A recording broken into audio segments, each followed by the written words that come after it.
Boa tarde a todos e todas. Cumprimentar o presidente da mesa, o deputado Camilo Capiberibe, o deputado Frei Anastácio, o requerente dessa audiência. É lamentável a gente, em uma audiência tão importante como essa, eu digo isso com muita tranquilidade, o colega Daniel, representando o MDR, que está aqui, não termos o secretário nacional de Habitação, nem tampouco o ministro. Porque o Daniel, ele é diretor, mas a gente sabe muito bem as limitações que tem mediante a pauta que existe, que é recorrente.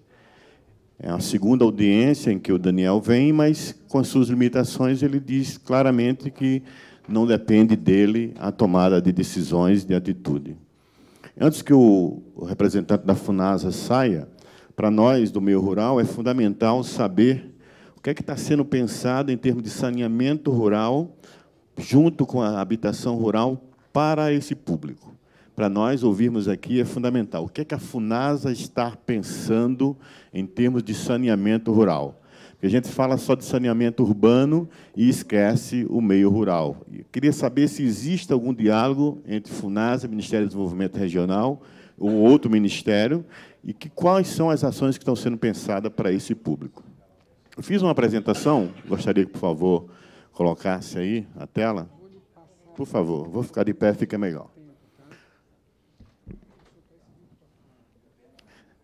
Na verdade, a gente tem feito um trabalho na construção de unidades habitacionais em todo o país. O deputado Rogério Corrêa, que está ali, o Estado de Minas Gerais tem mais de 2.000 casas a serem contratadas e agora estão de fora do programa. E tantos outros, como também o deputado Helder, que saiu aqui, o Espírito Santo tem casas a serem contratadas, a Paraíba tem casas a serem contratadas, enfim, 27.000 casas no meio rural que estão deixando de ser contratadas.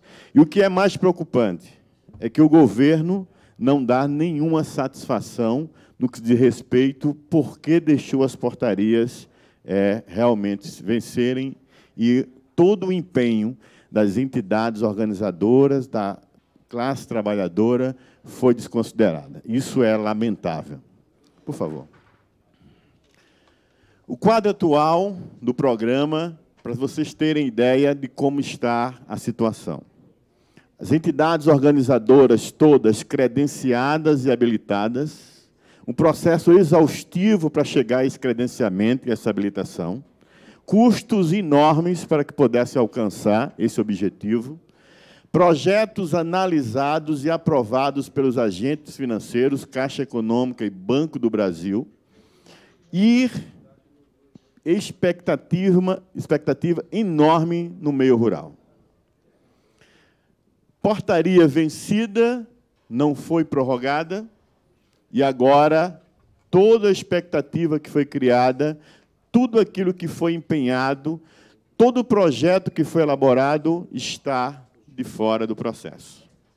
Famílias estão com os seus sonhos sendo, de certa forma, acabados nesse momento por parte do governo federal. Geração de emprego e renda no meio rural cada dia mais difícil. Estou falando do quadro atual. Nós temos obras paralisadas basicamente há quase 3 meses, que os pedreiros, que aqueles que forneceram o material de construção não recebem, porque o recurso que foi liberado não foi o suficiente para pagar. Estamos aí diante de um dilema. As obras paralisadas do meio rural, coisas que as construtoras não querem ir fazer, porque é uma casa aqui e outra com distância de 30 quilômetros ou até mais. Não há interesse das grandes construtoras em fazer. São as entidades organizadoras que fazem esse trabalho. E aí não tem capital de giro para pagar mão de obra, para pagar material de construção. Diante disso, o orçamento previsto para o próximo ano para a habitação rural, 196 milhões, que está na LOA, que não dá para pagar nem as obras que estão em andamento, muito menos para contratar qualquer unidade habitacional. Ou seja, Próximo ano, da forma como está, a habitação rural não vai existir mais um ano. Já não tem esse, já não teve o ano passado, e o próximo já está comprometido. Feito isso, com a relação que nós temos em curso, foi previsto 382 milhões para a habitação rural o ano passado. Houve um contingenciamento em torno de 50%, que é isso que o doutor Daniel acabou de falar aqui.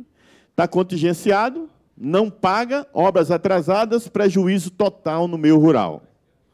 As entidades sendo cobradas para que possam firmar o seu compromisso, os donos de material de construção sofrendo, porque gera renda, economia no município, e agora estão cada vez mais penalizados, porque os fornecedores não querem liberar mais recursos, e nem muito menos produtos.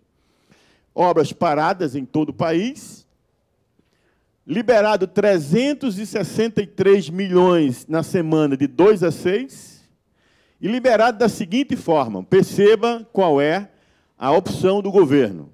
Primeiro, para o FAR, 314 milhões, ou seja, para as construtoras, 314 milhões do total de 363. 20 milhões para o PNHR, certo? E 29 milhões para o FDS. Mas não se espante por aí, porque na semana posterior foram liberados mais 100 milhões, que daria para pagar todo o passivo do PNHR. E os 100 milhões foram todos liberados para o FAR, novamente para as construtoras. Então, quem trabalha para a classe trabalhadora que mais precisa de casa está fora do processo, infelizmente. Pode passar, por favor. Pode passar. São algumas das casas que nós, como CONTAG, estamos construindo. E aí temos um desafio enorme. Por quê? Existe um déficit habitacional histórico, que chega a mais de 1.300.000 casas no meio rural a serem construídas, de casas que estão realmente numa necessidade enorme a população no meio rural. Isso são os dados próprios do governo, Fundação João Pinheiro, IBGE, e do próprio Ministério das Cidades, antigamente, que agora é a MDR. Contratações paradas há mais de 2 anos, porque essas 27 mil casas que estavam para ser contratadas agora, elas começaram a ser trabalhadas em dezembro de 2017, e até agora não foram, e possivelmente, da forma como está sendo conduzida, não irão ser contratadas. As portarias não foram prorrogadas, consequentemente, não tem programa, contratação. É fundamental discutir com a FUNASA saneamento rural integrado com MDR e PNHR, o que está se pensando, e a gente quer ver a participação da sociedade civil nisso, o que está sendo visto, o que está sendo pensado.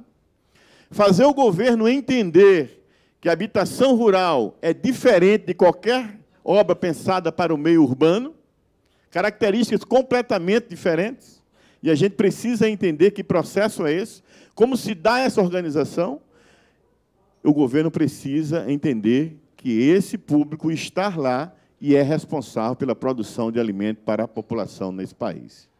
E, finalizando, a continuidade do grupo de trabalho de habitação rural, que o governo atual acabou e não convida mais para reuniões para a tomada de decisões. E é fundamental a reformulação e qualificação do Programa Nacional de Habitação Rural. E isso nós temos consenso. É fundamental rever.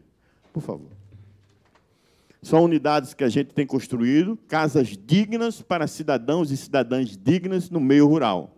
E não podemos abrir mão de um programa tão importante como esse, que é pautado no programa Minha Casa Minha Vida. Pode passar, por favor. São casas dignas, mas o governo, infelizmente, está dizendo que não pode mais atuar com isso. Por favor. Por favor. E chegamos à seguinte conclusão. Não podemos criar tão grande expectativa com essas famílias no meio rural e deixar elas sem respostas. Porque o que as entidades estão sendo cobradas, depois de todo o empenho, de todo o sacrifício, de todo o esforço, e agora não ter nenhuma resposta para elas, simplesmente dizer acabou, é lamentável. Infelizmente, é lamentável. Habitação é dignidade no campo e na cidade. Porque, da mesma forma que o rural está sendo penalizado, as casas populares no meio urbano também estão. Que estavam com portarias a serem vencidas, venceu, e esse público também está de fora. Habitação no meio rural é a manutenção das famílias no campo brasileiro. Famílias essas que tanto fazem para alimentar a população. Habitação é garantia da sucessão rural e manutenção da juventude no meio rural.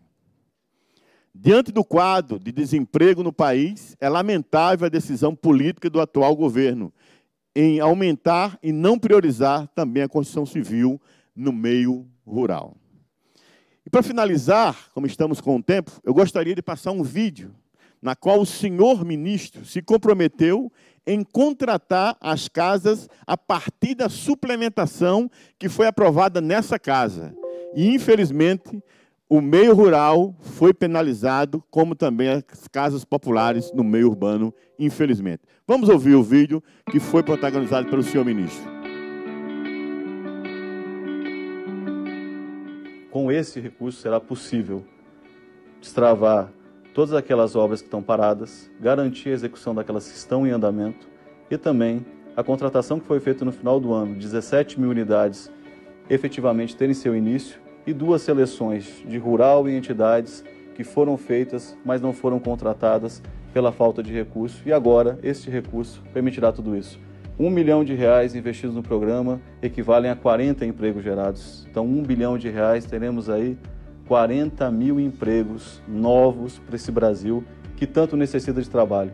Resultado do esforço do presidente da República, principalmente, compromisso do nosso presidente, do presidente Jair Bolsonaro, em atender as famílias que mais precisam, mas também com todo o apoio do Congresso Nacional, do seu presidente do Senado, do presidente da Câmara, que lutaram por esse recurso e agora se torna realidade. O recurso que foi aprovado, com o compromisso de vários presidentes citados pelo senhor ministro, e agora as famílias ficaram de fora. Houve um compromisso pela aprovação, mas não houve o compromisso pela execução para o público que era destinado.